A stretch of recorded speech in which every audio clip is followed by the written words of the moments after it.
Hello and welcome to Ask Kate, brought to you by the Children's Tumor Foundation. I'm Kate, and today I'm going to talk a little bit about some questions I've gotten recently and some kind of guidance I've offered to patients via email regarding clinics and clinical care for NF.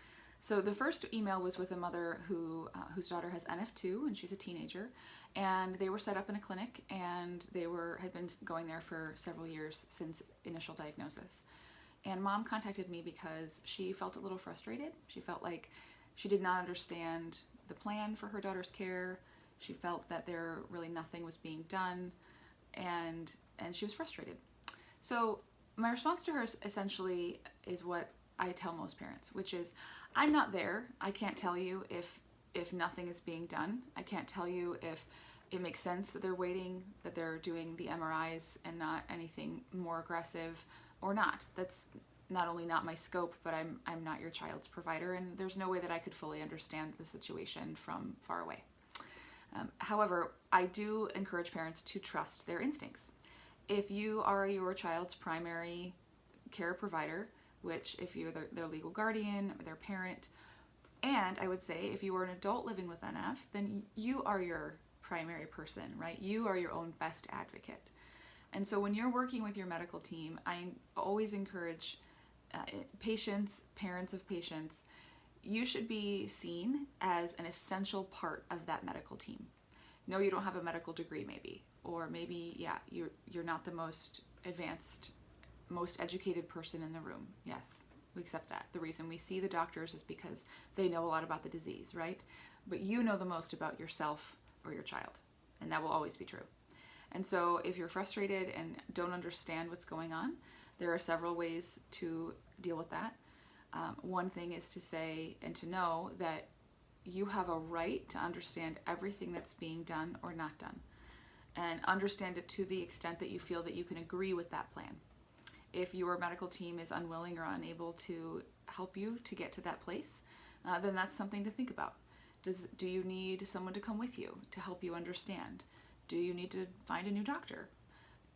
There's certainly a lot of different ways that can turn out, but it is important that you know that you are an essential piece of that team and that they treat you that way.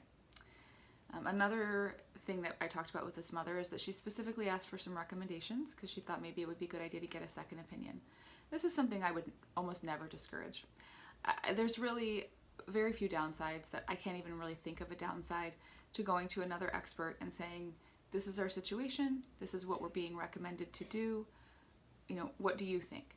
And see, because it's possible that they will say, yeah, I agree with this plan and this is also how we would handle it, or they may have a different approach. And then you have more information to make an informed decision. And so I provided mom with some information on a variety of different clinics, particularly that I know have experience with younger teenagers with NF2, since that isn't as common. And so I provided that information to her, and she did her research. She contacted some of these clinics, and they did end up in the end moving her daughter's care, which they're quite happy about, and they're very happy where they are. And that's wonderful. I am always happy to receive those questions because I feel that I can bring that objective viewpoint of if you think that where you're receiving care or where your child is receiving care is not working for you or your family or your child, then that's something to think seriously about, and I'm happy to talk about it. So not all clinics are equal in the sense that one person might be very happy with the care they receive at a particular place, and for another family it might not work as well. So just something to keep in mind. That's a question I get a lot, and I'm always happy to help offering resources and other options. A second question I got regarding clinics that I thought might be helpful to share is when a woman contacted me and said that she and her family were relocating. They were moving to a new state, and she was wondering kind of what NF clinics were there.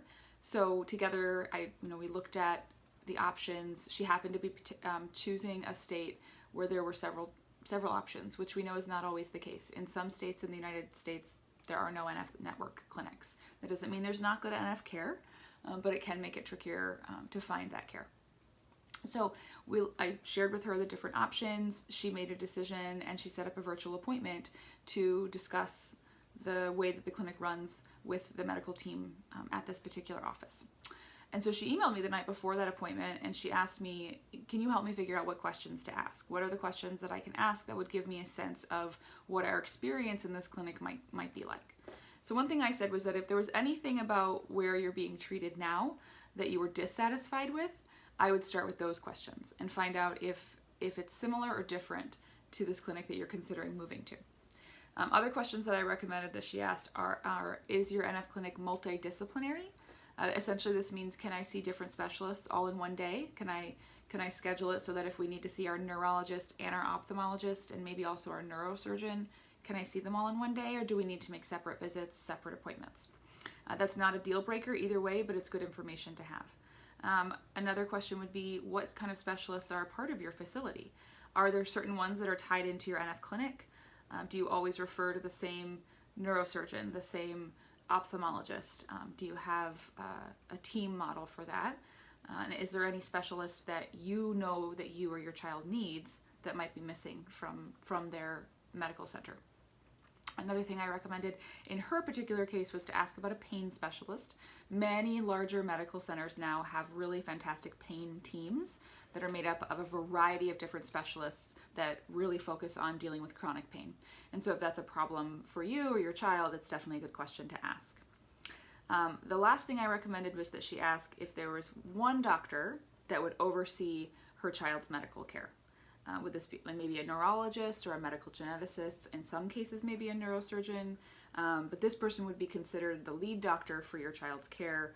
And the reason that I recommended asking about that is because in a multidisciplinary setting, you have a lot of different doctors involved.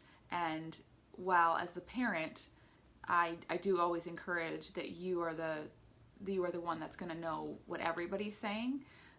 It can be very helpful if you identify a particular doctor who is going to be sort of the lead on your case in terms of knowing all the places you've been referred, checking those notes, seeing what plans were recommended, and things of that nature. So hopefully this was helpful. It's just a little bit about how it might work when you live with a chronic condition and you need to see doctors on a regular basis, and often lots of different types of doctors. So I'd love to hear your questions in that genre. If you have questions about clinical care and doctors and how these things work, please drop them in the chat. I'm happy to answer them there. Sometimes if I get enough questions, I just make a new video. So I hope I hear from you. Have a great day, everyone, and I'll see you next time.